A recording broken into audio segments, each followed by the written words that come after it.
वंदे पुरुषोत्तमम। परम प्रेम में श्री ठाकुर जी ने एक भक्त की रक्षा निर्देश देकर के कैसे किया, ये आज मैं इस वक्तव्य में आपको बता रहा हूँ। एक बार देवघर आश्रम के शैशव काल में नए घरों का निर्माण कार्य चल रहा था। 1-2 रूम, बाथरूम इत्यादि का निर्माण पूरा हो गया था। आश्रम के एक कर्मी थे श्री भूषण चक्रवर्ती। उनको संध्या के समय श्री ठाकुर जी बुलाकर बोले, तुम अच्छी तरह से जितने सारे नए घर बने हैं उनको साफ सुथरा कर दो और ध्यान रखना कि तब तक पानी डालकर सफाई करते रहना जब तक मैं तुमको सफाई करने से मना नहीं करूँगा। भूषणदा तुरंत बाल्टी झाड़ू का इंतजाम करके चूना, रेत इत्यादि को हटाकर रस्सी बाल्टी की सहायता से कुएं से पानी लाकर झाड़ू से कमरे की सफाई करने लगे। श्री ठाकुर के कर्मियों का विश्वास है कि श्री ठाकुर जो भी काम का निर्देश देते हैं उसमें अवश्य कोई उद्देश्य छुपा रहता है। सफाई करते करते रात के लगभग 11 बज गए। भूषणदास सफाई पूरी हो जाने की जानकारी देने के लिए श्री ठाकुर जी के समीप पहुँचे। श्री ठाकुर जी भूषणदा को देखते ही उनकी बात सुने बिना डांटते हुए बोले, तुम चले क्यों आए? मैंने तो तुमसे कहा था मेरे मना करने तक घर में पानी डालकर रगड़ रगड़ कर साफ करते रहना। जाओ, जाकर पानी डालकर साफ करते रहो। भूषणदा लौटकर पुनः पानी से घर को रगड़ रगड़ कर साफ करने लगे। समस्त आश्रम में नीरवता फैली थी, शांति हो गई थी, सब लोग सो गए। रात को भूषणदा अकेले पानी भरकर घर की सफाई कर रहे थे। घड़ी की सुई टिक टिक करते हुए 1 पर पहुंच गई। भूषणदा फिर काम बंद कर ठाकुर के पास गए। आकर के देखते हैं सारा घर अंधकार में डूबा हुआ है। तम्बू के अंदर श्री ठाकुर जी निद्रामग्न हैं, यानी सो गए हैं।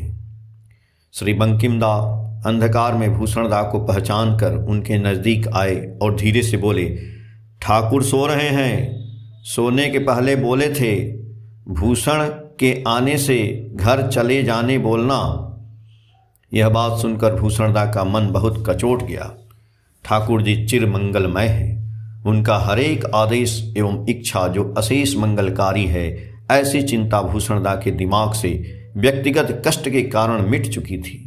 इसलिए सोचने लगे, स्वयं आराम से खा पी कर सो रहे हैं, मैं यदि उनके पास आकर खोज नहीं लेता तो सारी रात मुझे पानी खींचकर काम करते रहना पड़ता। किसी के द्वारा समाचार भिजवा कर घर चले जाने कहला सकते थे। वे ऐसा सोचते सोचते अपने घर पहुंच गए। उनका घर उस समय गुलाब बाग में था, सत्संग नगर हाल्ट के नज़दीक। भूषणदा के घर पर सभी लोग खाना खाकर सो चुके थे। घर का दरवाज़ा सिर्फ सटा हुआ था। उनके कमरे में खाना ढका रखा था। वे हाथ मुंह धोकर कपड़ा बदलकर खाना खाए। खाना खाने के बाद मच्छरदानी उठाकर जैसे ही सोने गए, लालटेन की हल्की रोशनी में बिछावन के ऊपर एक विषैला करैत सांप नजर आया। देखते ही चौंक कर दूर हट गए। तुरंत आवाज़ देकर लोगों को बुलाए। जब तक लोग आते, सांप धीरे धीरे चौकी से नीचे उतरकर घर के नाली के रास्ते बाहर चला गया। भूषणदा बहुत साहसी आदमी थे, लेकिन यह घटना सामना करने के बाद वे काफ़ी डर गए थे। किसी तरह रात बिताए। दूसरे दिन भूषणदा ठाकुर जी के पास रात की सारी घटना को बतलाए। सारी घटना सुनने के बाद ठाकुर जी बोले, तुम अपना जन्मपत्री पंडित मसाई को दिखाओ। भूषणदा अपना जन्मपत्री पंडित मसाई को दिखाए। जन्मपत्री देखने के बाद पंडित मसाई आश्चर्यचकित होकर भूषणदा से बोले, आप अभी तक जीवित कैसे हैं? आपका तो सांप काटने से मृत्यु का संयोग था। इस बात की जानकारी मिलते ही भूषणदा दौड़े दौड़े श्री ठाकुर के पास आए और पंडित जी की बात को बतलाए।